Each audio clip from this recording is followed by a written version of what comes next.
Hello, everybody. Welcome back to another edition of the Hockey Mountain High podcast. I'm Griffin Youngs, joined by Christian Bolle.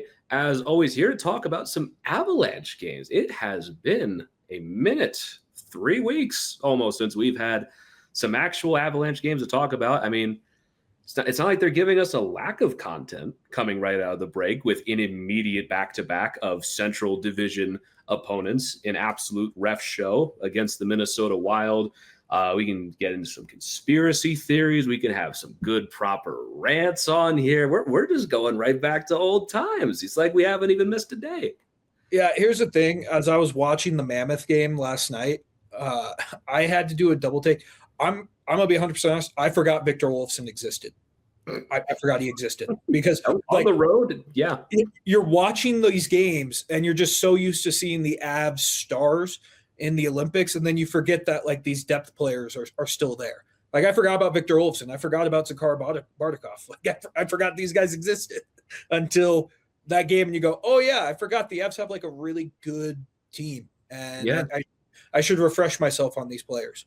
Yeah, they do have a pretty good team built in Colorado right now that, I mean, who knows, could look completely different this time tomorrow or by the time the trade deadline rolls around. We're already down one, and with one new addition with Brett Kulak, who I thought looked pretty good in these 2 games. I really liked his game. We'll talk more about that a bit later, but 2 games down after the break, the Avalanche beat the Utah Mammoth 4-2 in Utah. The next night, for whatever ungodly reason, they are forced to play the Minnesota Wild at home. They lose that game 5-2 in a game that I want to be upset about. Like, oh, you lost to the Wild at home.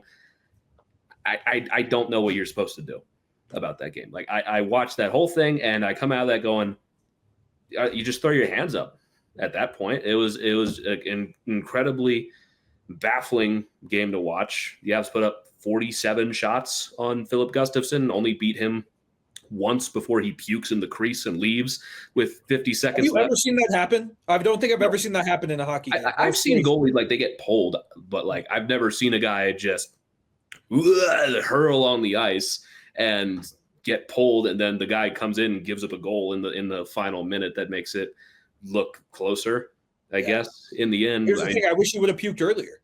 Well, here's also the thing is, like, was he sick the whole time? Like, did he just drop a flu game on us with 44 saves and leave?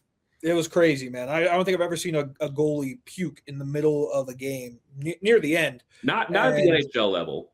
You've seen it at other levels. Touche.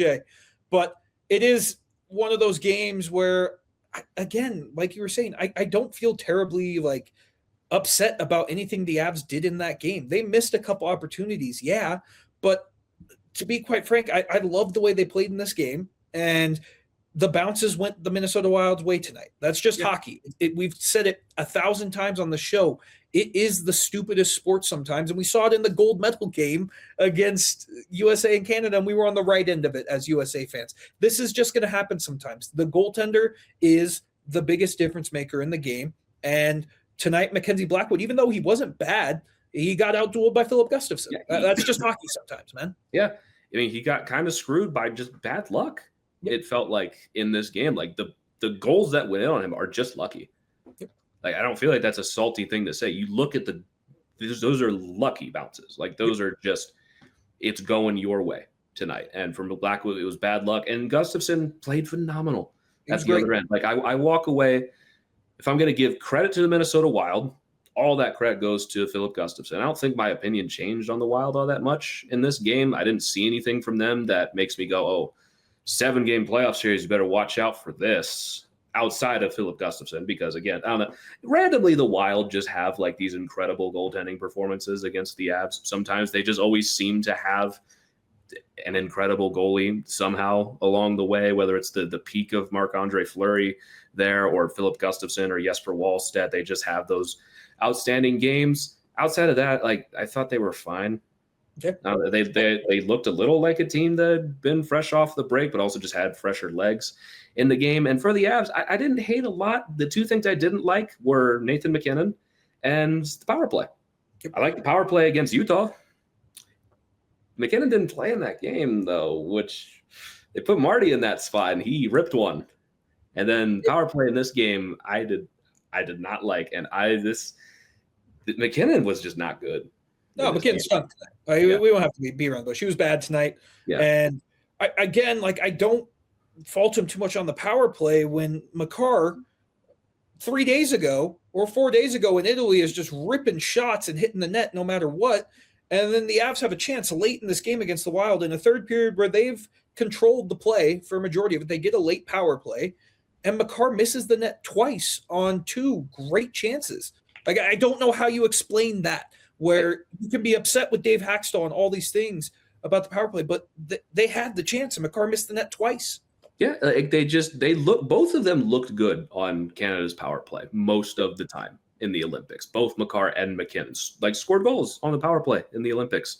And even when they didn't look good, they just went right back to old habits here. Like Makar missing the net, McKinnon just making the wrong plays and the wrong reads and just clearing the puck himself and just doing too much, but also not hard enough at the same time. Like, it was a very confusing performance. Let me clarify. I'm not concerned about McKinnon long-term at all. This was just not a good night for him in a night where they kind of needed him to be really good because he was the only guy with fresh legs in this game for the Avs, and he looked worse than the guys who played the night before.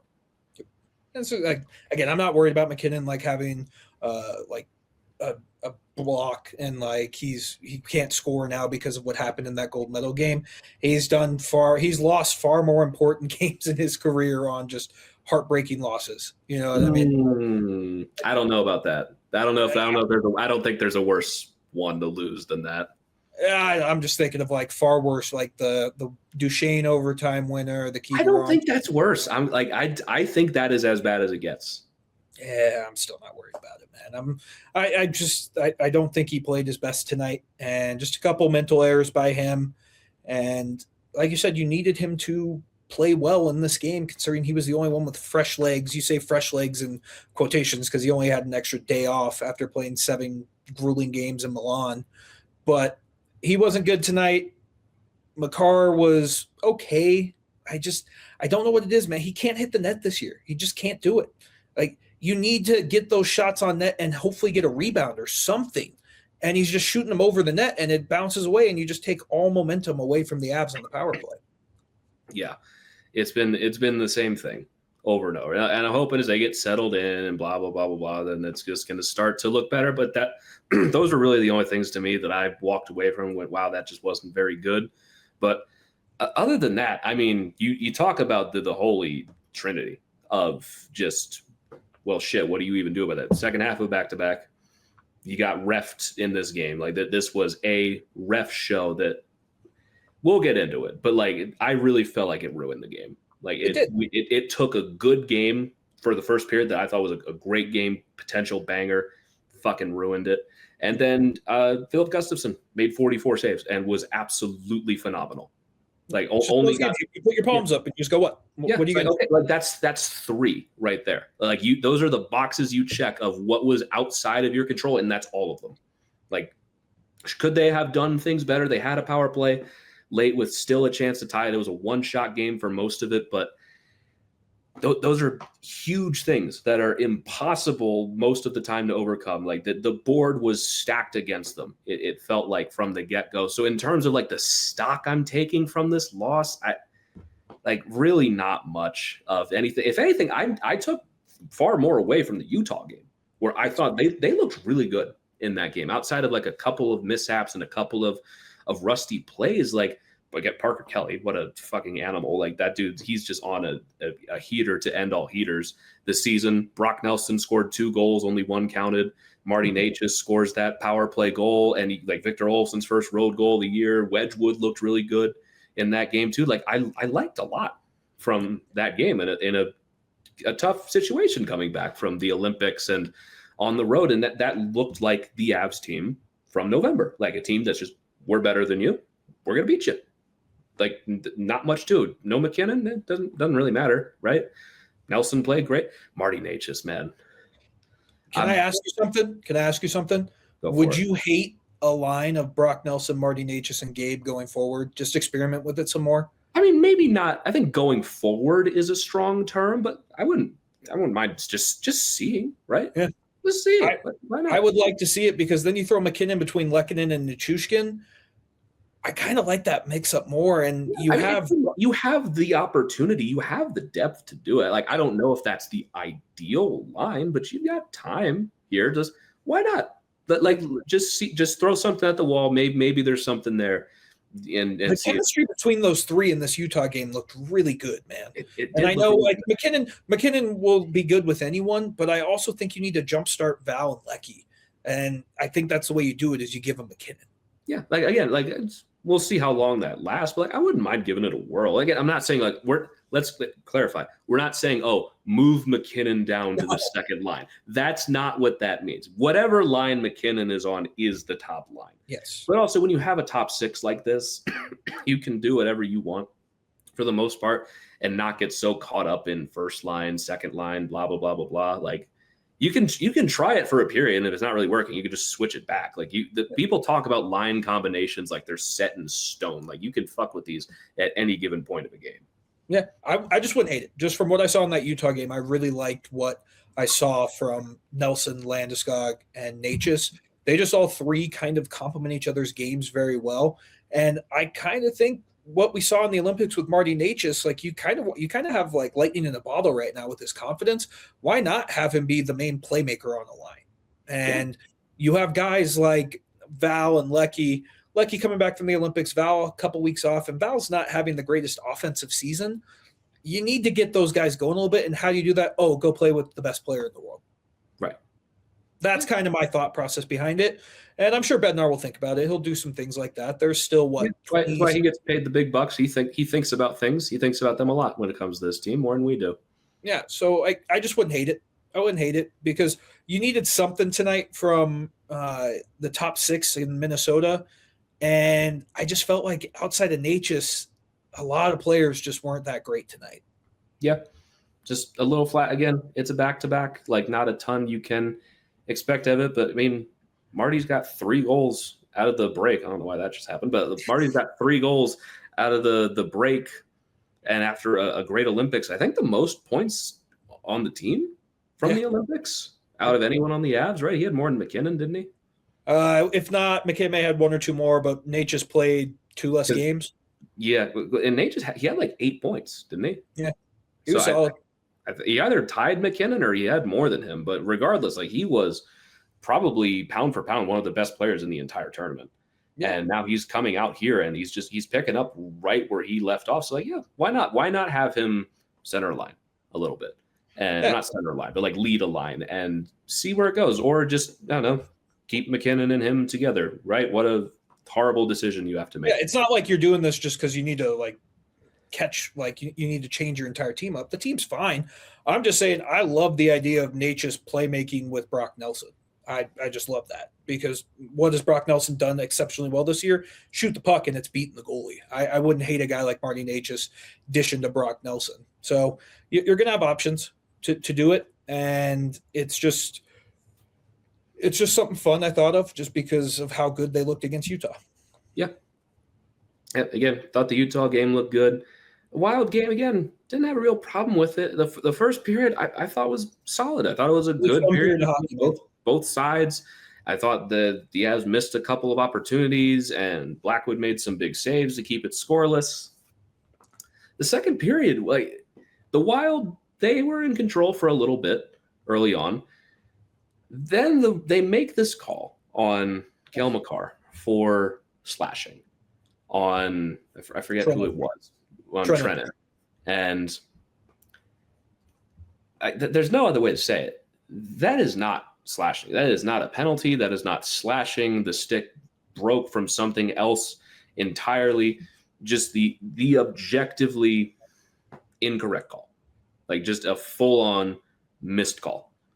And so at that point, it's the 4th power play, I want to say, for the Wild already in this game. It's 4-1 at this point. The Avs got the first power play of the game. The Wild got the next 6 after that, but we'll get to those. And this one, they scored on after that. And you go, well, that fucking sucks. It's 4-1 in power plays. They just scored on a call that just didn't happen. Like that's a bad penalty. That is a bad missed call. And you would think that'd be the only one of the game. But boy, oh boy, do we have news for you. It was not. It wasn't even close to the last call made against the Avs in this game. It wasn't even the last call made the next 8 minutes of this game. Gabe Landeskog, a few minutes later, goes off for elbowing on. I still have not seen the angle where that was a penalty.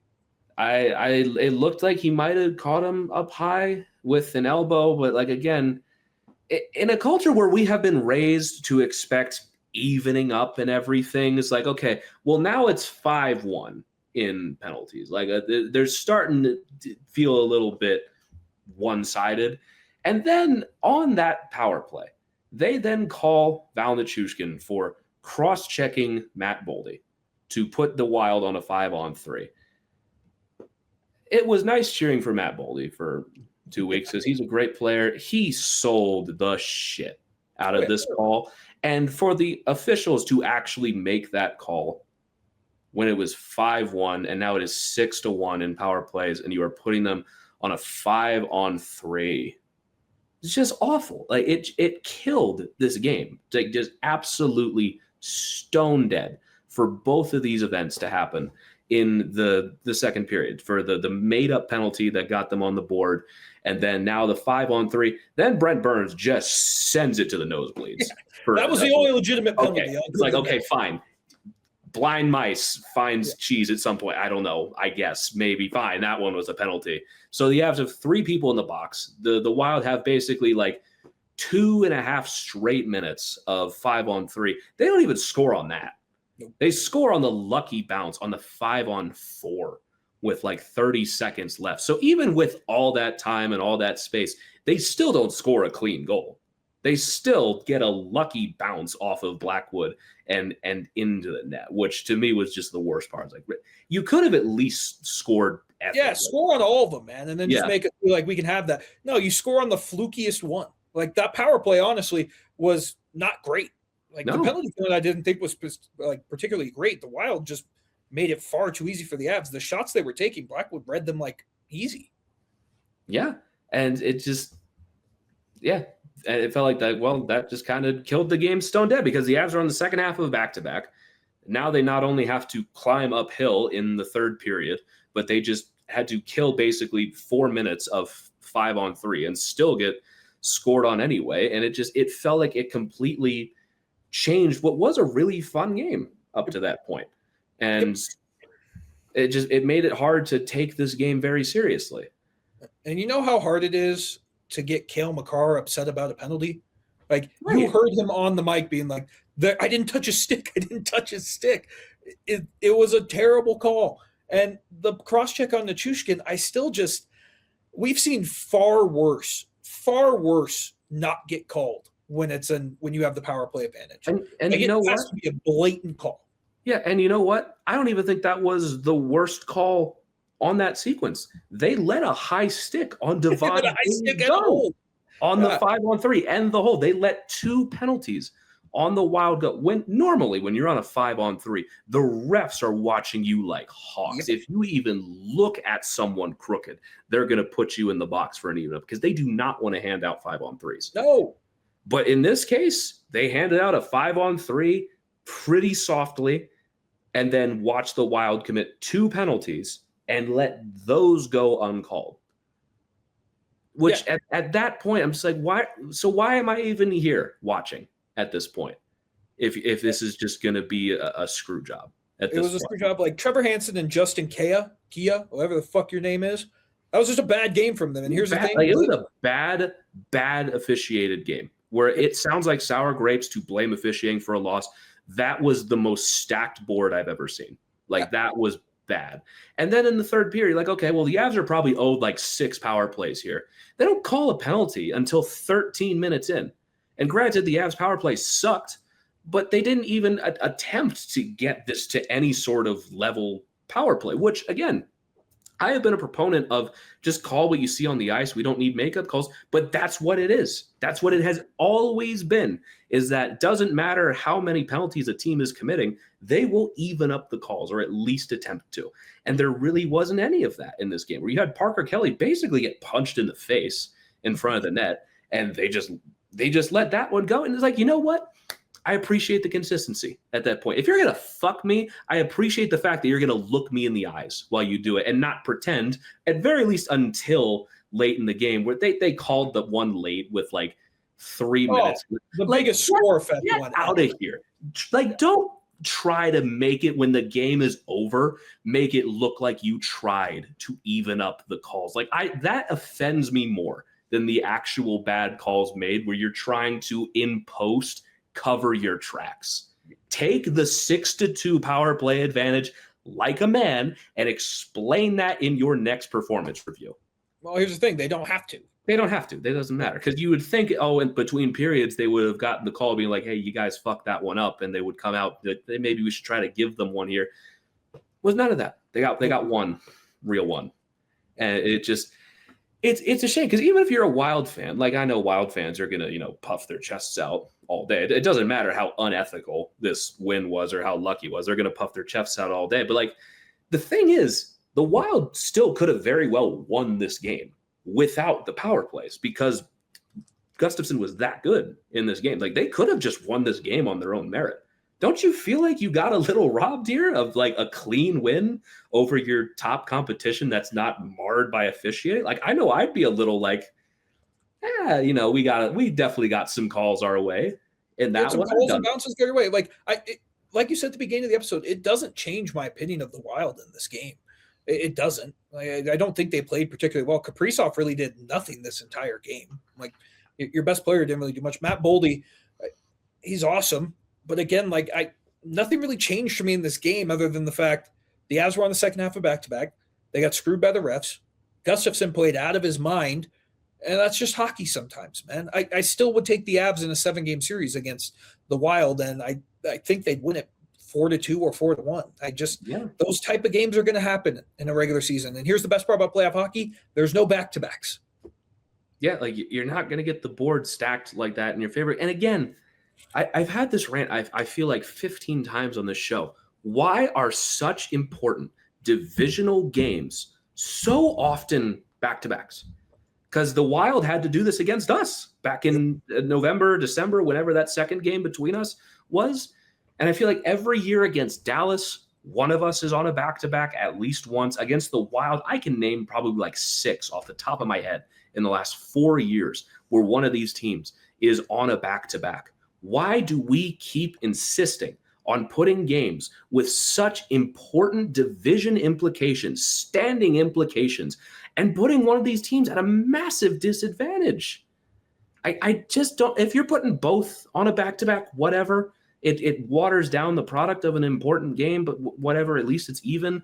The fact that so many times you have a team playing a sludge game in such an important game where, like, the Avs could have been up 9 points on the Wild after this game. Like, where now it's back down to 5 after the win against Utah, where it's like, I feel like I've had this rant 10 times now, where I don't understand why such important games for any team in the league have to be ruined and have asterisks put on them with a fucking back-to-back. And like this out of Olympic break schedule where the Avs have to play 5 games in 7 days, it just feels like they didn't even try. They're just like, yeah, that's what you get. This is your schedule. Doesn't matter. I don't know. Like, back-to-back's fine. They're part of the sport, whatever. Can you put them against the East teams? If we're going to compress this schedule as much as we possibly can, like, why are we watering down the important regular season games? I've never understood any of that. And this is not just an Avs rant. Like, I'm talking about the Wild here. The fact that they had to do this against us earlier in the year and got blown out in that game. The several times against Dallas, this has been a thing. The times against Winnipeg in the past when Winnipeg has been competing in this division. And it happens all over the league, and I don't understand why. Like, okay, maybe one, but it just feels like so often. Like, why is half of our games against the Wild, why do we have to feel like those don't even count, that they don't matter? You get 2 games that actually tell you how good these teams are against each other. I don't know. I mean, I've kind of moved on from like trying to understand the scheduling metrics. I'm going to learn more about the Avs versus Wild on that game next Sunday on the 8th, where the Avs they'll face Dallas on the 6th, and then they get a day off, and then they face Minnesota. And I don't believe Minnesota plays before that. So I'm going to check right now, and if they do, I am going to have an aneurysm because it is ridiculous. They're playing a back-to-back tomorrow against Utah. They're going to get smoked by Utah. Yeah. They also have the day off. Yeah, they're not on a back-to-back this time. They're in Vegas on Friday, and then they're in Colorado for a noon game on Sunday. So okay, fine. I'm going to learn more about we get one game. Yeah, I'm going to learn more about those two teams in there. We're going to learn about the Avs on that weekend when they face Dallas and Minnesota. Those are two absolutely massive games that I can't wait to watch. Can't wait. So I don't know. I don't really. The only thing that sucks about losing this game is you don't extend your lead in the Central. You still have the games in hand. You still have all that, yada, yada, yada. But you need to you just need to keep your foot on the gas. You need to keep your foot on the gas, and hopefully you can bounce back with a win against Chicago on Saturday, and then you go out west to LA and Anaheim. And I think you can pretty reasonably say that the Avs should go 3-0 in those ones. I don't know, man. Like the Chicago game is the third game in 4 nights, and then they have Sunday off, and it's a fucking back-to-back of Los Angeles and Anaheim on Monday, Tuesday. Like it's ridiculously compressed schedule for no reasons. Like I think they're probably going to at least win 2 of them. But like they're coming right off of a break, which is the only upside of this. Is like, thank God this isn't in like the middle of January. Like at least they had time off before this, but they're going to lose all of that like rest right out of the gate. Yeah. It's going to be compressed. It's going to be tight. I think the Avs are going to be up for it. You just need to win the games you're supposed to. They really don't have the margin for error to lose games that they shouldn't lose. Yeah, like I do think they're going to go on a little bit of a run here. Like I really did like the Utah game a lot. I didn't look at the Minnesota game. I was like, oh, this is still the fucking January. Yeah, I was like, no, they look good in this game. Was not a perfect game by any metric, but like still looked good enough, I thought, to win that game most of the time, I would say. And I would say, yeah, I feel pretty good about their chances against Chicago. I think they should probably beat both of the LA teams. Then they'll finally get like at least a few days off before they go to Dallas for the first time this year. Because after the stretch of the California games at Dallas, hosting Minnesota again, and then Edmonton. Like that is your fucking playoff path right there in like a 3-game stretch. Like potentially 2 of your 3 opponents. And after that could be your first round opponent in Seattle, which is just really funny in itself. I don't know why I'm so heated about this. I need to bring it down a notch. But I'm excited for those games. We're going to get to see where the Avs are going to be. The game against Dallas is the trade deadline, so we're going to see potentially some new players on the Avs in the next couple of weeks. And I'm excited for those games. They need to get up for those games, and I don't think they'll have any problem getting up for them. It's just my opinion of them has not changed. The Avs, it hasn't changed based off of this result. Like you said, I really liked the game against Utah. I thought that was a very well played game from them, and Utah got a couple of bounces to go their way. Like the second Gunther goal, I mean, that puck just bounces like directly to, I think it was Keller or McBain, and they just dropped it right to Gunther, who ripped home a shot. And I thought Scott Wedgwood looked good. I thought the penalty kill looked really good. And offensively, you were great. Brock Nelson, like you said, scored his 30th goal of the year. He's on pace for 44, I think is what he was on pace for. He's on pace for his best goal-scoring season of all time. Like we were wondering, like, oh, is he going to get back to that 30-goal pace? This might be the best goal-scoring season of his entire career. He's been insane. And he did score twice in this game. But again, the Avs lead the league. They have to lead the league. They have to. I get why this goal didn't stand. I don't love that this goal got taken off because Brock is out of the crease. And Brock's out of the crease, and I thought Vejmelka's glove was out of the crease. I thought his glove was out of the crease. Like I get that. I get that sets a dangerous precedent to let that goal stand. Like I'm not gonna bitch and moan about getting shots on that one. Crease? Yeah, like I agree, but like I think it sets a bad example. They're like, oh, you can just do that. And it's fine. Yeah. Well, that one stood, but also they don't care about precedents. So what the fuck I'm talking about anyway? But it just feels like at this point, it's like they have to have like over 20 overturned goals at this point in the year. Because in the Olympics, their guys were still having goals over. Brock Nelson had a point and a goal overturned in the Olympics, and McKinnon had one taken off the board too. It's like even in the Olympics, they don't get a break. And yeah, like I understood why this one came off the board. Great that he got it back later. Great they got back, but it's just funny. At this point, it's funny. It is, and it's great to see that Brock Nelson, he's not slowing down. Like I don't know if he'll be on a January pace again, but like he is on just a total tear right now. 40 goals isn't out of the question for him. I think 40 might be lowballing it for the way he's playing. And he looked great in that game. It was good to have Landy back, which you forget again because he was had a rough 2 games, but he's working his way back into it. He's working his way back. Like it's good to have him back out there and contributing. And I don't know. That Utah game was fun. It was a good bounce back. You get Victor Olofsson's first goal on the road, and you have Parker Kelly just have an unreal game. And I'd still just one of those ones too. That Parker Kelly goal. Not to totally interrupt you there, but like McKinnon doesn't play, and so Parker Kelly just decides, okay, fine, I'll do that, and just goes coast to coast with like genuinely one of the best goals of the entire season. Just out of absolutely nowhere. Parker Kelly was great. I am still just waiting for the day Logan O'Connor's back healthy and you get Parker Kelly, Jack Drury, and Logan O'Connor on the line. But Parker Kelly extends his career high he had 8 goals was his career high. He's at 13 now. Yeah, he's at 13 right now. He's insane.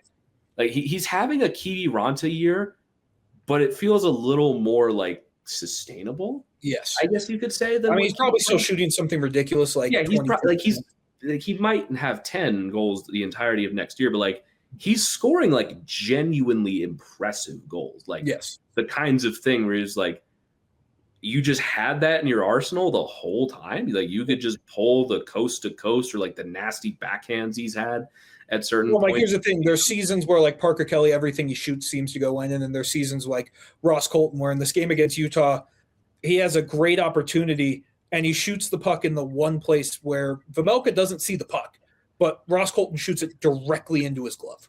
Yep. And that's just the season some of these guys are having. I thought Ross Colton looked good in this game against Utah, but he can't buy a goal, man. He just can't. I'll give you a guess. What do you think Parker Kelly's shooting percentage is right now? High 20s, like 28. Is 17.1% right now. So yeah, I mean, like it's not 17.1 is still not sustainable for him, but it's not like Yoel. What is his career average? Probably like 8. It's about 10.3. Yeah. So he's on a little bit of a bender, but he shot 8%. And the year before that, he shot 9%. And then in 22-23, he shot 1.7%. Nice. Like he's been phenomenal. And what is you can look it up real quick while I'm talking about what is Ross Colton shooting this year? He's got to be like 2%. Oh, dude, I'm looking at the Utah page right now. I'd have to like scroll to find Ross Colton on here, but Ross Colton, it's got to be like 2%. It's not good. Yeah, give me a guess. 5.3. Wow, it was 5.4. You were 0.1 off. Yeah, that's insane. Like he's been so snake bitten this year, and a career shooting percentage of 11. And like last year when he scored 16, he was shooting 12.8. Like, that's just hockey, man. It's the stupidest sport sometimes. And all the people who don't watch the games can look at them and be like, wow, Ross Colton's really struggling this year. And I just disagree because I think this has been like Ross Colton's most complete year that we've seen from him. He's been awesome. Yeah, like I would say after he got hurt last year, starting from that point, he's been better this year than he was last year. Like I did not like his game at several points last year. He has more shots in 7 less games this year than he did all of last year. But he also has 9 less goals. That's hockey sometimes, man. I've loved the way Ross Colton's played all year. I really have loved the way he's been playing. So it was good to see those guys for the Avs, that the depth guys showing up a little bit in this game against Utah. And those are the type of players you're going to need to win a Stanley Cup. Yeah. What are you making that face for?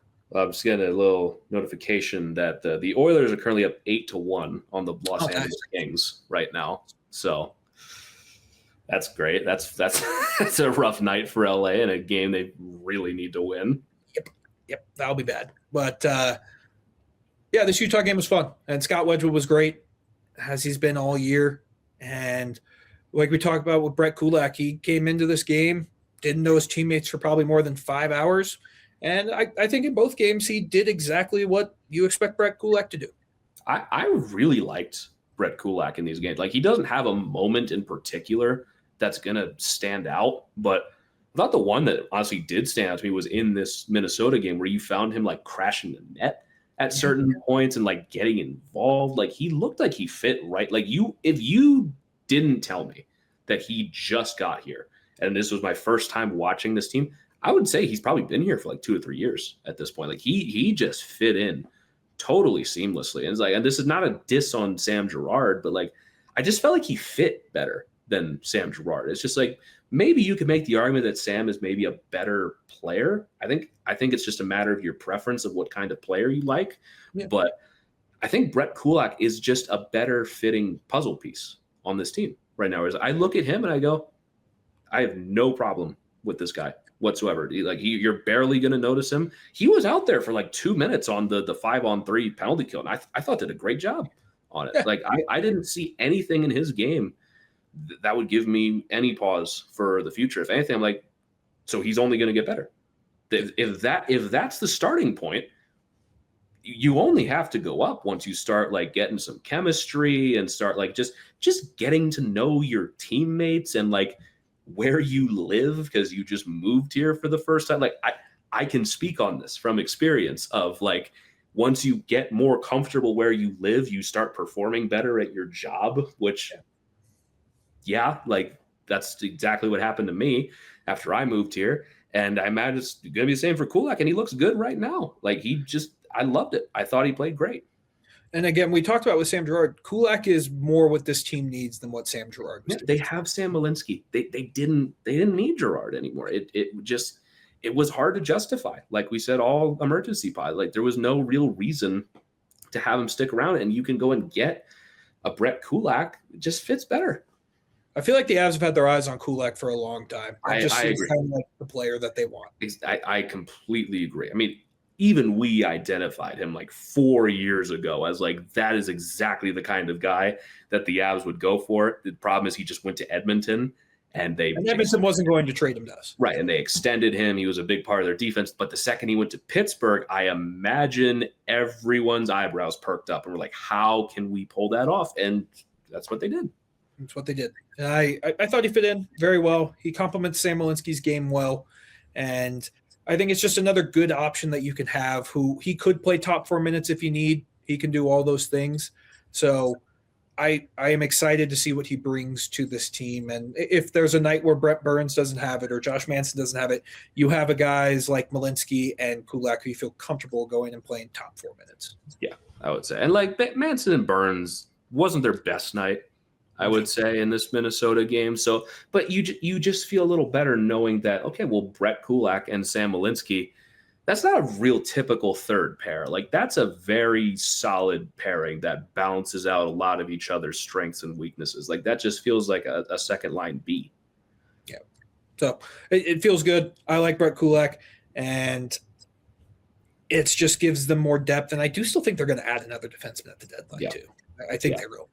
Yeah, so, which is a great way to start talking about the trade deadline here after we get a quick word from our sponsors. We will be back in about 60 seconds, and we are going to start building the trade board out here because we kind of have to, because that trade deadline is coming next weekend. So we got to do this now, because if we don't do it now, we literally might miss the boat. So we're going to do this now. Quick word from our sponsors. We'll be back in 60.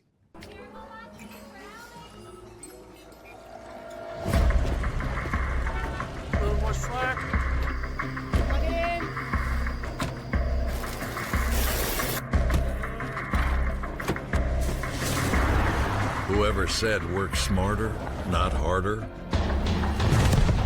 didn't realize you could do both.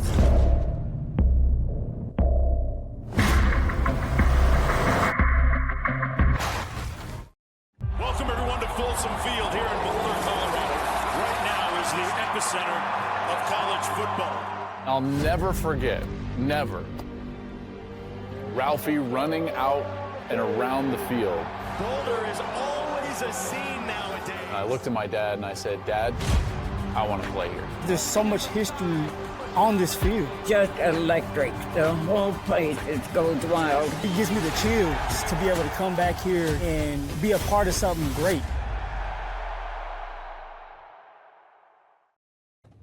And we're back. That was that was a but before we go talk about the trade board, those Ford F-150s, I drove them when my car was in the shop. Oh, is that what we're surprisingly handles very smooth. Very nice car. Very nice car. We're just going to brush right past that elephant in the room. Yeah. No need. I mean, it's just I'm a UNC guy, go Bears. So I'm used to being second fiddle, and it's just okay. Hey, but you beat CU in basketball. And so you had a handshake on that. Go Bears, baby. Let's talk some trades. Let's do it. Because like you said, the trade deadline is a week from today by the time you're listening to this. I don't think that has really hit people yet. It's like, hey, guys, the trade deadline is like next Saturday or Sunday, whatever it is. Next Friday. Is it Friday? What day do we play Dallas? Yeah. You're right. It is Friday. The 6th. I thought it was the 7th for some reason. No. It's not. It's the 6th. But yeah. That's what I'm saying. That also could be fun because we could have players who get shipped out and you're shorthanded because you may not get players in time. Yeah, so, it's like the Brock Nelson trade from last year where that happened like during the third period of I think the Sharks game. The Sharks game where they're up 7-1. That game was awesome. Yeah. So for perspective, by the time you're listening to this, it's Friday. The trade deadline is in a week. So we gotta get cracking on some trade boards here because like it could break by the time you're listening to this, basically, because the Avs, they don't really wait until the deadline mostly. Nope. And it is a seller's market where we there's a couple teams I think we can say are selling. It sounds like the Maple Leafs are going to sell. Sounds like the Penguins aren't going to sell because they're in a playoff spot. The Penguins don't need to sell. They may trade Stuart Skinner. Pittsburgh Penguins are 8-1-1 in their last 10 games. They are not sellers. Yeah, they're not selling. And like who else is a seller? St. Louis may be a seller. Let's read through some of them here. Vancouver, sellers. Yep. Rangers, noted sellers. They sent out a goddamn letter for it. St. Louis, sellers. Chicago, sellers. Winnipeg, soft sellers, I would say. Like, I don't think they're tearing it down, but like they should probably start moving off some guys, right? Start moving off some guys. Luke Shin probably gets traded. That's really the only one I can think of on Winnipeg that would get moved. Yeah, Gus Nyquist, probably like the guys like that. Calgary, sellers. New Jersey needs to have a nice long look in the mirror right now. And I mean, for Jack Hughes, I mean, what a difference in attitude over the last several days, going from Team USA and scoring the gold medal winning goals. Like, oh, great. Now I got to go back home and play with the Devils again, where we're 11 points out of the playoffs. And that was a team, I think, again, we predicted them to bounce back. And I think I'm done believing in the Devils, this iteration of the Devils. Yeah, they need a lot of work on this roster right now because they're just not that good. I think once you get past them, though, that's probably like 7 teams. Everyone else is pretty questionable. San Jose, like, I don't know. Like maybe the aspiring, like I don't think sellers is the right word for San Jose. But you look at like Mario Ferraro, probably a good idea to maybe see if you can get some value for this guy after all this time of being on the trade boards. Like you might make the playoffs, you might not, but they've lost 4 in a row. I think they lost again here tonight if they did play today. They lost to Calgary tonight 4-1. Like they're not out of the playoffs by any stretch of the imagination, but they're not that close either. I think they are going to be the team. I don't think they're going to be sellers, but I think they're going to be the facilitator for a lot of teams. Where it's like they might trade Mario Ferraro, but they also did already trade for Kiefer Sherwood and were heavily involved in some of the Panarin talks. So they're not like, I don't think that they're trading many guys. Once you get past that, Nashville probably should be sellers considering the long-term health of the franchise, because even if you do make the playoffs, who cares, right? Yeah, you took the words out of my mouth. I don't. They should sell, but it's Barry Trotz's last year. He may just want to get into the playoffs one last time. Yeah, maybe. LA is not selling. They just traded for Panarin, even though they're getting blown out right now. Toronto, if they're not selling, I think people need to be fucking fired. Like I don't know what else you need to see. This team does not have it. Nope. And you can get a king's ransom for a guy like Bobby McMahon. Yeah, they could get good returns on that. Outside of that, like you're just talking fringe teams at this point: Philly, Florida, Ottawa, Washington, Columbus, and then everyone else is the best. Florida's not selling. I can promise you that. Yeah, the Caps, they're not selling. No. Yeah, they're going to try to make the playoffs. If anything, they might buy. Ottawa's not selling. Philly's not selling. Columbus, like maybe, but I don't think so. No. So it does open up some fun ideas for the trade board of who the Avs can go and get. Should we just get the elephant out of the room, that number one up for both of us? Because I'm assuming he's number one for you. Is number one Nazem Kadri for you too? Yes. I don't have them like ranked in order. No. This was just the order I thought of them in. But Nazem Kadri is the first one I put on my board. So yes. That is the one. I'm very intrigued to see where Nazem Kadri goes. It does sound like he's actually going to get moved this deadline. There's been rumors for pretty much ever since he signed that contract that he was going to get traded. And we might finally actually be at that point. Yeah, it sounds like it's more likely than not he's going to get traded now. And if I'm Calgary, this is the best time to do it because he's not getting any younger. Nope. And that contract's not going to get any cheaper for them. It's still 4 years left at $7 million. He's 35. He had a pretty nice goal today, I think, which I think brings him up to 11 on the seasons. Like the point drop off is coming, and it's already starting basically. And it's not going to get better next year. So if they wait and try to trade him next year, they're not going to get the best value for it. If anything, they should have traded him last year. They should have traded him last year. I agree. This is the next best time to do it is now. So whether that is half retained to the Avs or trading him to the East or something, like the value is not going to get higher. So I think it is now or never for Calgary. It's now or never. And the package for him, because Calgary's going to have to eat some salary on that. There's no contender that's going to be able to pay them what they want for $7 million for Nazem Kadri. You're probably talking, good. Yeah, but you're probably still. They also have to think like, well, it's not just a this year contract. Like that's going to be, if you're taking the full thing, there's 3 years after this at $7 million. That is not a nothing number. The cap is going up. Sure, $7 million is the new $5 million, absolutely, but that's not an easy number to just go and eat like that, especially when you are going to have to figure out a way to pay Quentin Hughes. And for the Avs, like Cal Carr's contracts coming, like they got to be cautious with their dollars. Like Calgary, you got to look at probably eating $2.5 million, maybe bring him back down to his original contract of like 4.5 when he was here with the Avs the first time. And then you're probably in business at that point. Yeah, probably. I don't expect a full 50% retention, but they're going to have to eat some of it. Yeah, I would say ideally probably $2 million. Yeah. If they can eat 2 and you get Nas down to 5 for a third line center to be $5 million for the next 3 years, sign me the fuck up for that. Sign me the fuck up for Nazem Kadri for $5 million. McKinnon, Nelson, Kadri, Drury. No other comment. Nope. And we loved Charlie Coyle last year, but Nazem Kadri just brings that grit that you need in the playoffs. It's Naz. He like the lovable guy from the 2022 Cup run who scored all of the big goals and had all of the best moments. And like we said last episode, if nothing else, I don't want him in Minnesota or Dallas, who are probably the other 2 leading contenders to get him, and that would be horrible. Yep, that'd be horrible. So I do wonder what the price is going to be for Naz. I would imagine it starts with a first. I don't know if it'll be like as crazy as the fantasy scenarios that we throw out, but I don't think it's cheap. I probably a first, probably like a front, like I don't like with a first and Bardakov, first and Guliev maybe. Is that too much at that point for a 35-year-old? It might be, but we just don't have any idea what the trades are going to be like. And that's just because we haven't seen a ton. We've seen the Quinn Hughes. We saw the Gerard and Kulak trade. We just don't know what the return's going to be.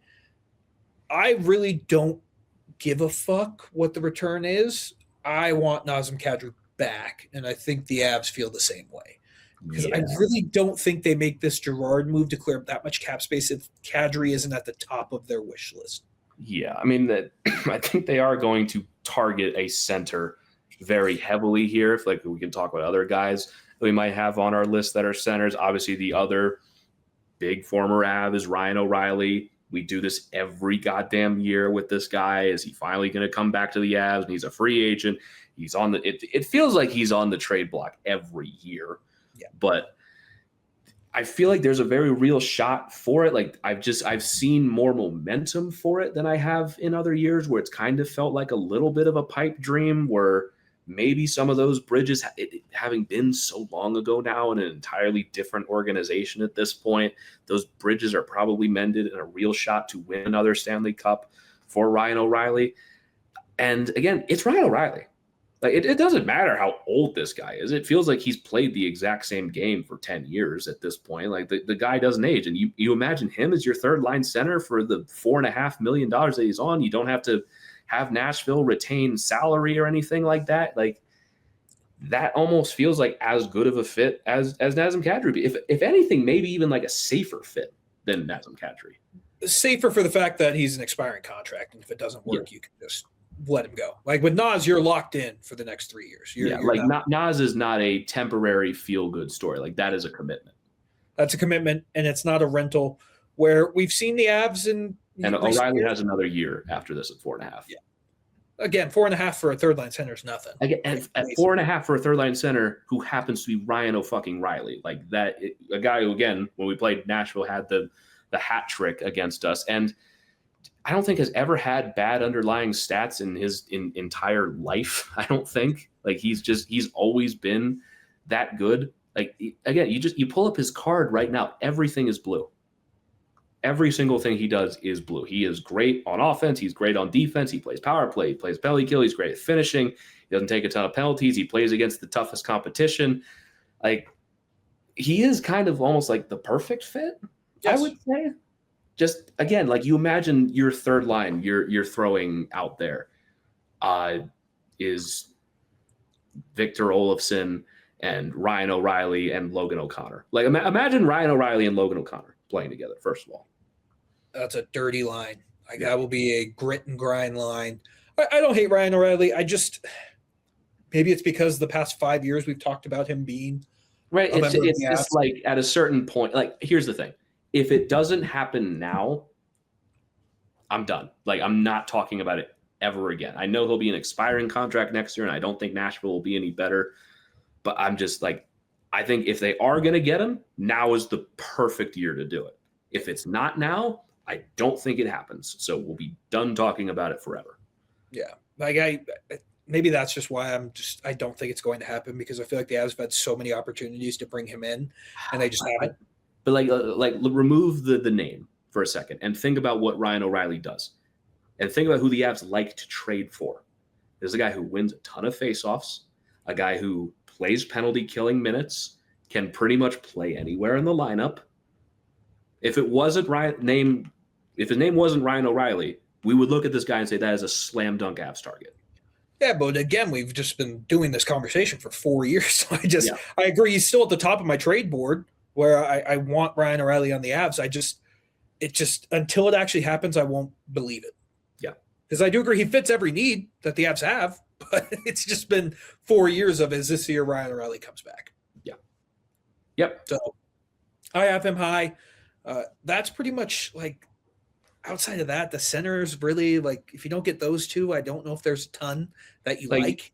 You're still talking about Vincent Trocheck at that point. The Rangers are selling, and Trocheck is one of those guys that is going to fetch a very nice return for them. So you look at his cap numbers, 5.625. He's 32, wins faceoffs. Like we can talk about it, like now we sound like Bill Guerin talking about the reasons why he brought him for Team USA, but he still does all of those things. And you think about him, third line center is like, again, 5.625 with the way the cap's going. That's still premium 3C money. Make no mistake about that. But for Vinny Trocheck, that's kind of worth it. And again, you consider, you say the center depth out loud. McKinnon, Nelson, Trocheck, Drury, that is fucking phenomenal. And if anything happens to Brock Nelson, God forbid, or God forbid McKinnon, you're not uncomfortable throwing Trocheck into the top 6 to play 2C. So it's like you are getting your money's worth for a premium third line center that like Charlie Coyle made that money last year as like a premium 3C, but it was like Trocheck could genuinely be a 2C. I don't know about that with Charlie Coyle. I mean, to be fair, Charlie Coyle's been awesome this year. I don't know if you've looked at his been. stats this year. He's been phenomenal. He has been great. I'm just talking about like when we acquired Charlie Coyle. I do wonder if Charlie Coyle just stayed, how different this team would look. And obviously you can't do that because then your cap's all fucked up. But it does make you wonder because he's been phenomenal this year. He's been everything we thought he was going to be in Columbus now. And I will say like Coyle also trade target. The Blue Jackets are not going to do that. No. Like that just makes them look like total fools. Yeah. And here's the thing. I don't think I'm very impressed with what Charlie Coyle's done. I don't know if he'll ever reach that level at the Avs just because you're asking a guy to go out there. He played maybe 10 to 12 minutes a night. I think he needs that usage to be like, I use an NBA term. He needs the usage and the ice time to really like reach his full potential. Yeah. And he is getting those chances with Columbus right now. And like for several reasons, I don't think that's going to happen. One, Columbus is fighting for a playoff spot right now. I don't even think they're selling to begin with.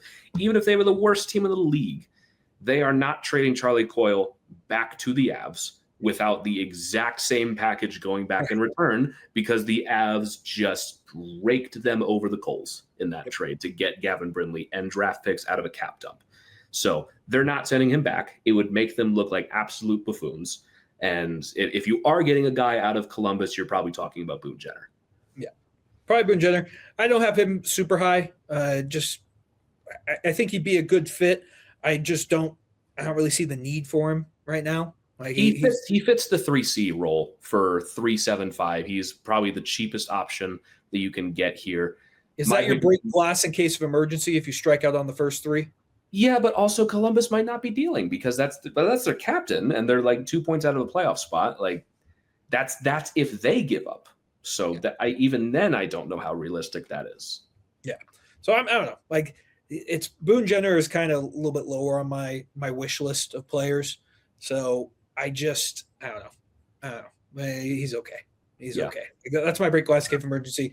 The next player I have on there, another forward. We've talked about him before, Bobby McMahon. I think he would just be great on the Avs. He's 6 feet tall, one of the fastest skaters in the NHL, would just be a great addition to the wing and can play anywhere in the lineup. I think he's going to get picked up by someone and we're going to be like, they gave how much for him? I think that's going to be. I think he will get either exactly the same as Kiefer Sherwood or slightly more. Yeah. I don't know. I just think he'd be a great fit with the Avs, but I also think there's a lot of teams that are going to be vying for his talents. Like if he seems like an Oiler, like he seems like a big Oilers target, but for the Avs, it almost kind of reminds you of like a Lehkonen move from a couple of years ago. He's not as young as Lehkonen was when the Avs acquired him. I think he's like 29 at this he's a little point, bit older. which is kind of surprising when you think about it. You'd almost think he'd be like 24 or 25, but you forget he's actually been on the Maple Leafs, I think, this is his 4th year on the team, but he had a pretty good year last year with 20 goals. He's going to score 20 again this year. He's at 19 right now. I wouldn't hate that. Again, for $1 million and 1.35 for him, I think that would be a great addition to their bottom 6 with potential top 6 upside on the wing and a potential to be able to re-sign him if they like him. Like, yeah, I think there are definitely worse targets out there. Yeah, there are worse targets. I don't know. I like Bobby McMahon. Defenseman-wise, it doesn't seem like there's a ton of defensemen out there that I have. Also, like, I don't think the defensemen I have on my list anymore are relevant. Now, pat myself on the back, the first defenseman I had on my list was Brett Kulak. So there you go. Chalk that one up. But I also had like Connor Murphy, Jonas Siegenthaler, like that. Those are not the kinds of targets. You don't need him anymore. Yeah, you don't need him anymore. You need a 7th defenseman, and it just those are harder to go look and identify because I don't know, like you don't think about seventh defenseman all that much. Because like Luke Shin makes a lot of sense, but I think Shin makes like 1.5. That's a lot to pay. That's a lot of money. Like, and just they're not gonna go super overboard on the seventh guy. I don't think they just want someone who's a little more trustworthy than Jack Ashan. Yeah, like I would love Luke Shin to be the seventh defenseman, but then you're paying 1.5 million for a guy who's going to be in the press box. That just doesn't seem like smart use of your cap. Right. And also, like, the Avs are rumored around Tyler Myers right now, which I don't understand that at all. Who's putting these rumors out? I saw that one from Vagnata, I think. But this is why, like, I don't get that one. No, he's like 37 years old, too. Yeah, he's 36. He makes $3 million, and he has a no movement clause. And he has another year after this when the Avs' top six is pretty set in stone. Yeah, again, that's very expensive. You're not trading what Vancouver wants for him to just sit for 2 years. For some reason, I thought he was still on Winnipeg. I'm going to be honest with you. He's still on Winnipeg.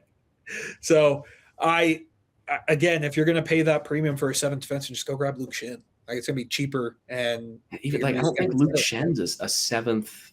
No, but that's what I'm saying. Also, Luke Shin is also 36 and makes just under $3 million. Yeah, I just. You're going to have to look. They're going to add another defenseman. It'll be someone will be like, oh, that's something. Yeah, it's a guy. He does things. It's a guy. Yeah. Where did Soloviev get traded to the Penguins too? Soloviev, I don't think he got traded, right? Yeah. For some reason, I thought he was on waivers. Yeah, you're right. Yeah. He did get traded. Yeah, we've done a lot of business with the Penguins this year. Yeah, I don't know what else do they not want. Let's take a look here. I don't know. Ryan Shea. Do they have a use for Ryan Shea right now? I don't know. Eric Carlson, seventh defenseman. That'd be pretty funny. Yeah, that'd be pretty funny. They need a 70. Another player I've also really liked. I've always loved Eric Halla's game. I think he'd be a great addition to the Avs. He's just a gritty little like water bug nuisance. And I just think he'd be a good fit on the Avs. I have no other explanation for that other than I've wanted Eric Hall to be an Av for a very long time. Yeah. Running through the rest of my list here, a lot of these guys are kind of wingers. The only other center I did have on my list was Nick Waugh in Toronto, who obviously they got in the Marner trade. He's got another year left after this at $3 million. Like a lower ceiling 3C, I think, but a 3C nonetheless, a very good 3C that I think fits the identity of this team. And like, again, offense is not going to wow you. Very solid, defensively minded bottom six center. But if you're talking about rotating him and Jack Drury, that takes some of the pressure off and pushing like a Bardakov out of the lineup. Like, again, not as sexy or exciting as Ryan O'Reilly, as Nazem Kadri, as Vincent Trocheck, but I think one that would fit this team quite well and just kind of fly under the radar as a pretty good addition that also sets your center depth for next year as well. Yeah, we've seen Nick Waugh. I've liked Nick Waugh's game. Oh, he's a good guy. Yeah, and I think that's more, again, like I think the Avs are going to be big game hunting for that third line center. I think they really are. And they're going to have to break glass in case of emergency for a guy like Nick Waugh. Yeah. Because I do think Nick Waugh doesn't give you nearly as much as those guys like Kadri or O'Reilly or Trocheck. He's just not that kind of player. But also, like, again, like you said, if you strike out on some of those other guys, Nick was not a bad addition to this team. He's not a bad option. Not a bad option. And it's something, but it is going to be an arms race in the Central Division. And that's why I do think the Avs, they make that Girard trade because now they have the ammo to go and acquire a stud third line center. Yeah. Like you look at some of the other big name centers out there as like Robert Thomas would be funny, but I just don't even possibly see how that would work. No chance it works. It just Here's one that I think could fly under the radar of like, depending on Logan O'Connor, that maybe could be a Logan Connor light is Ilya Mikheyev in Chicago, being that kind of penalty-minded winger. He's had a resurgence in Chicago, and I do think my Leafs, like watching him on the Leafs, has skewed my view of him for a while. I wouldn't hate that. What is he? Doesn't he make a pretty decent? He's making like $4 million. So he had his contract retained by Vancouver, and right now, I don't know if it's still this, but right now it's listed at $4 million, just a little above that. It might already be lowered. Let me find that. I want to say it is. I want to say they retained like 20%. So that is the retained, I think. That's the 15% retained. So that can still be retained on again to bring that down lower. So if you brought that to make 3 maybe in the ballpark of that, he's also on expiring deals. Like I think that's kind of like the flying under the radar winger that does a lot of the things that the Avs like. That would be a decent addition for them. That's not going to break the bank open and cost them all of the other draft picks that they're probably going to go spend on a center. Yep, I agree. Like I just Mikheyev would just be a luxury if you got him. Yeah, that'd be a luxury. He's a very versatile guy, and you're getting him primarily for the penalty kill. Yes, yeah, he'd be a luxury. So I don't hate that for Mikheyev though.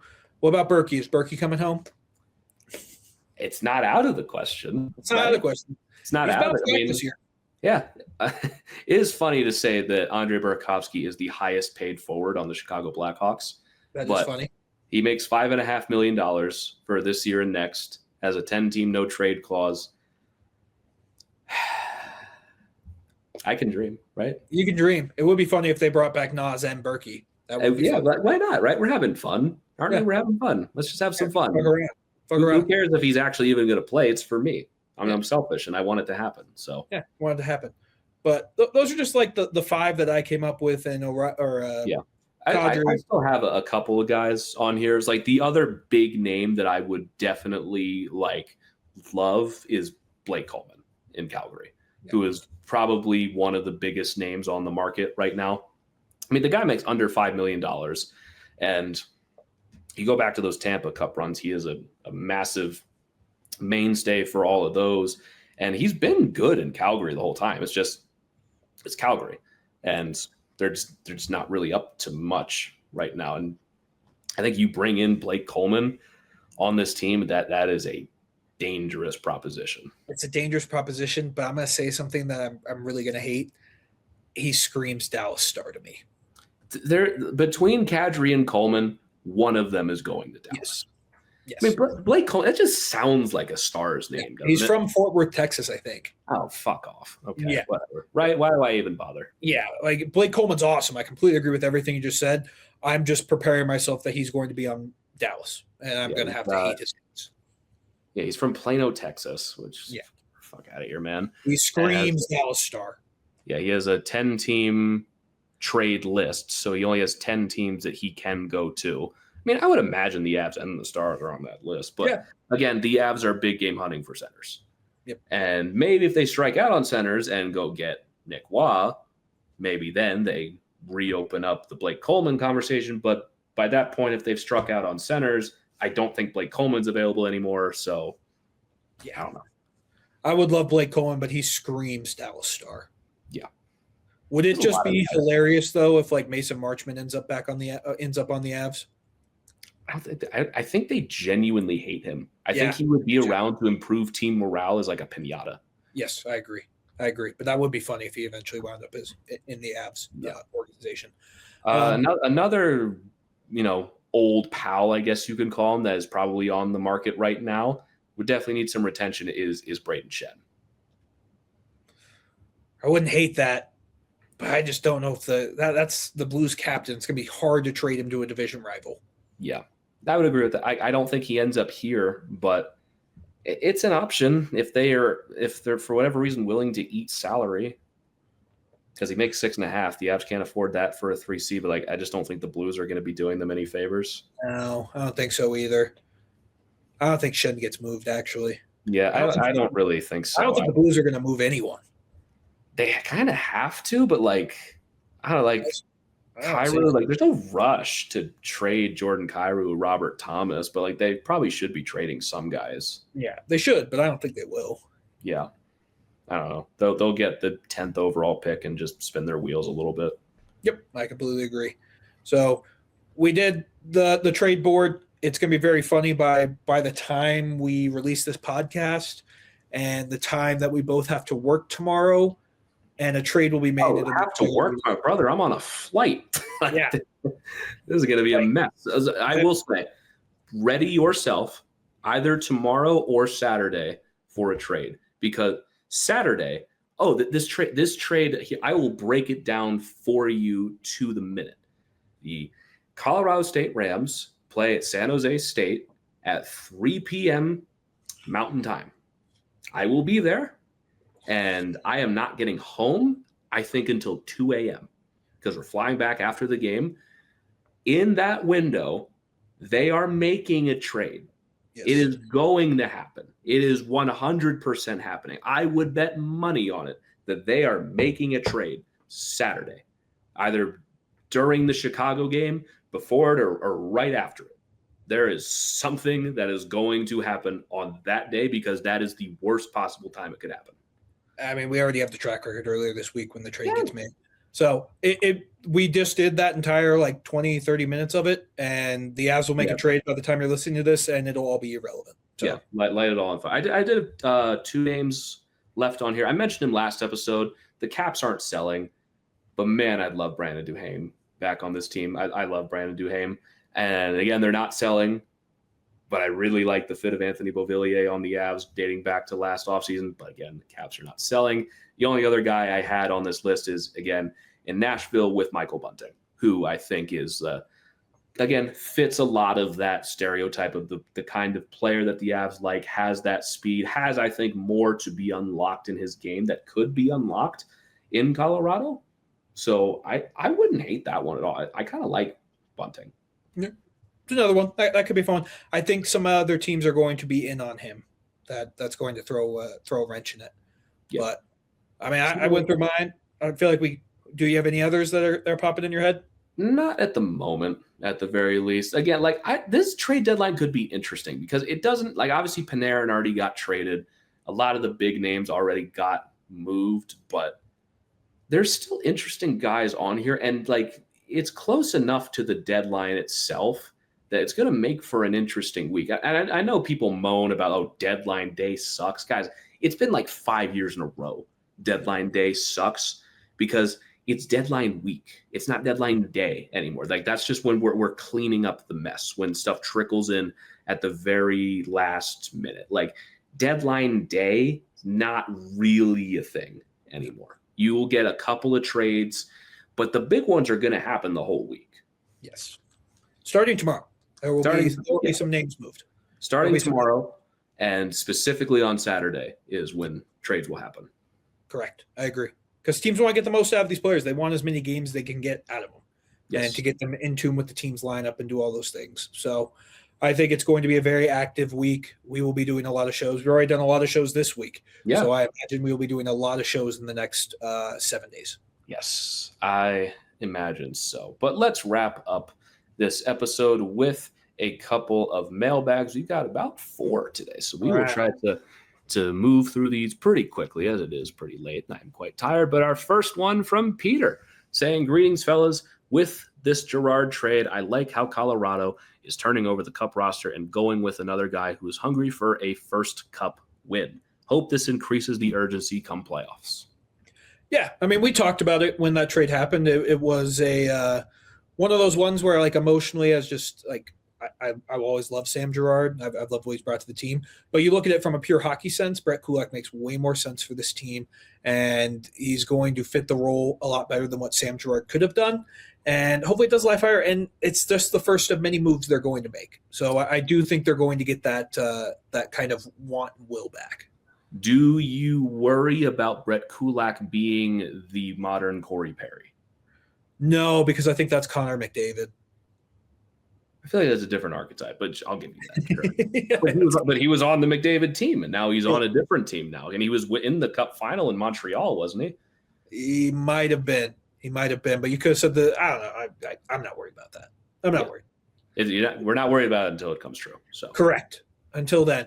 But I do think it's just the first move of many that you're going to get some hungry players in here. And I would like to know what Peter thinks if they get Nazem Kadri back, because you're adding a guy who hasn't played in the playoffs in 3 years. So that's motivation right there. But we'll have to wait and see.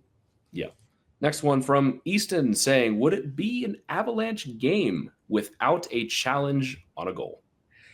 No, it wouldn't. I did love the fact that they were talking about late in the third in this game against the Wild.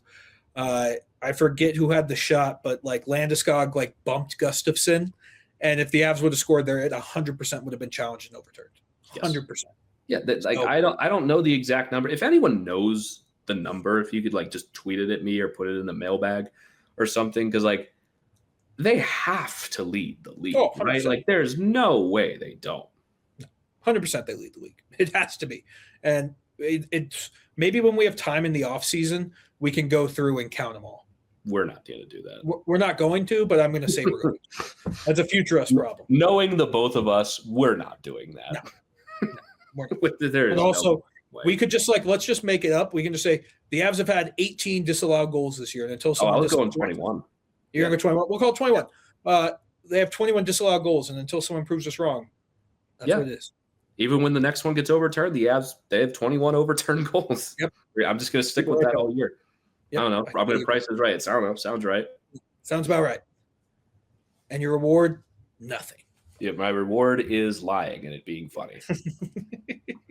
You're the man, Easton. We appreciate you, brother. Yep. We got our last one from R here saying, work finally put me in the right place at the right time, so I got to see this one live, boys. Forgive me if it's a long one because I am stoked. First period was decent. The rink and outdoor conditions were unseasonably warm, which I think played a part in the weird puck bounces. Face-offs were killing us, but we outplayed them for sure. 6-goal period is nuts. Power play, good? ? Hard to tell if they don't get several more in several games. The power play on the second kill completely changed the strategy and was so passive they let them send around the horn and create that chance. Does Hackstall run the PK as well? Weird call after the first period was so good. Third was nice to see them take it easy so they could, with a 2-goal lead, take that into the actually important game tomorrow. And holy shit, power play, dog shit. Delta Center is nice if y'all can ever make it out there for one. It's worth it. Biased as hell fan base, but they're really kind to away fans. Would go again. All right. R, you're the best. I'm glad you got to go see a game in Utah. We will be out there in Utah next year for the outdoor classic. So we will get to the outdoor classic. Yeah, the winter classic. Sorry. Yeah, we're mixing them here. Yeah, we're mixing up the stadium classic, the winter series, classic, outdoor series, whatever it is. The outdoor game at Rice Echoes. We'll be there. We'll get to experience it. Maybe we get out there and there's a Mammoth game before we can go check out Delta Center. Yeah, that'd be awesome. We talked about in the Utah game, the power play looked better without McKinnon, but I also better when you're the worst is very slim margins. So it wasn't the best, and then it got followed up in this Wild game, and like all the momentum you had from it is just I knew I was losing my mind here because I knew I had a recent one, so I refreshed the page, and we actually do have one more from R. I knew I wasn't crazy for post Wild game because I knew there was no way he had no comment on this Wild game. So let's hear it. The next one from R saying, so as a fan of the sport, first and foremost, by all technicalities, yes, we committed those penalties. Why is it the Wild were allowed free range to commit as many nitpicky infractions as they want? As an Avs fan, how much money do you think these pathetic loser refs who don't deserve work have on this game? And Sturm wants to cry when he literally kicked Colton's foot out. GTFO, not like it matters, because power play bad. Yeah, I was waiting for that from R. We talked about it with the officiating. We don't need to go down that rabbit hole again, where it was bad tonight, and it kind of takes away from the fact that the Wild were I don't know if the Wild were good. Gustafsson was awesome in this game. And if the Avs had more power plays, maybe they get lucky and get one. But just based off the 3 we saw, it did not look good. So I don't really know if I want – I don't know if I wanted more power plays. I just wanted the game to be more like only give the Wild 4 power plays. Yeah, consistent, not abysmal dog shit that killed the entire thing. Yep, that's all I wanted. Yeah, fair enough. Right? That's all I wanted. I don't know if I wanted the Avs more power plays. I just wanted the Wild to have less. Yeah. 6-1 felt a little crazy. Yeah. Felt a little crazy. So, yeah, R, you're the best. We appreciate you as always. Thanks to Peter and Easton as well. But I don't think I have anything else, man. No, we've done a lot of shows this week, man. We have. More than we usually do. So I'm going to enjoy the day off and then tomorrow, and then we'll be back relatively shortly because I imagine there's going to be some trades. I don't think this is the last time I'm seeing you this week. Yeah, it's going to be a trade. here at some point. Christian is just, he's dancing around and saying he is sick of me, does not want to see me anymore. He has seen so much of me. Doesn't the Olympic gold medal game seem like 3 weeks ago already? It does. Well, we've done like 3 episodes since that game ended. So that's what I'm saying. So we'll be. I imagine there's going to be another trade probably before the weekend, and we'll be back again. But I have hit the. If I was a gas thing in a car, I'd be at E. I'm at E. My tank's at E, man. I'm at E. It's been a long day of work, and I am ready to hit the hay because I feel like you, because I'm in the middle of a stretch where I'm working 9 days in a row. Nice. So the only positive side, I'm hourly. So it's like I'm getting a shit ton of overtime these 9 days. But I'm in the midst of that 9 days. I'm on day 4, so I got 5 more to go. Nice. So nice. We shall see. I'm getting to that point. We're getting to the end of basketball in the college sports world, but we still got this road game that I'm going on. We got our senior night coming up, and then we got the Mountain West tournament. So we still got some work to do. Because then once all that's over, that's just fucking playoff time for us. So it's just like I just don't take breaks ever. This is like year 3 of just like, go full sprint at work, and then the off seasons there is like full pedal to the metal here, and then maybe like a month. Yeah, that's my vacation. We'll get a couple weeks. This is all. I can't complain. This is all voluntary. Like I don't have to do anything, but I love doing it because I love what I do. And I'm at E right now. Yeah, if I didn't do it, I would lose my fucking mind. So correct. We'll leave it. So, Christian is begging me to end this episode, so we will wrap this one up here and send him off to bed as I talk slowly. On purpose for no reason. But again, thank you all so very much for tuning in. If you want to follow us on Twitter, you can follow me at GR Youngs. You can follow Christian at Christian_Belay. Everyone tweet good night at Christian. Tweet good night and sleep well, sweet dreams. Tell him he's a great co-host and he did a great job on this episode today. I want you guys to shout him out today. If you're a real listener who's still here after 81 minutes, I know you're a real one. Just say goodnight, Christian. We appreciate it. I'm going to get like a couple tweets tomorrow and be like, what the fuck is this? Because and it's going to be in the morning, so it's not going to make any sense. But Yes, it'll be that way. But I will say one thing before we go. Go follow Griffin on Instagram at his new account, G Youngs Films, if you want to see all the awesome videos. Stop it. Go follow. Stop it. Yes. Okay. I'll do a little self promo, but I made my second Instagram account where I'm just going to post my personal work from my job at CSU. For those of you who don't know, I am a creative director at CSU. I'm the guy sitting on the sidelines, shooting the games and editing in the back room. So that's just where I'm going to post my personal stuff because I do a lot of it. So I should probably get something out of it. So yes, you can follow me at G Youngs Films and watch my edits from all the little silly games I shoot and everything. But yeah, that happens over there. Don't know. Don't know what they'll say. I'm not good at promos. Yeah, go follow that one. But we are ready to wrap this one up. Yep. We're ready to wrap this one up here. Thank you all so very much for tuning in. We will catch you all next time. But until then, let's go Avs. Let's go Avs.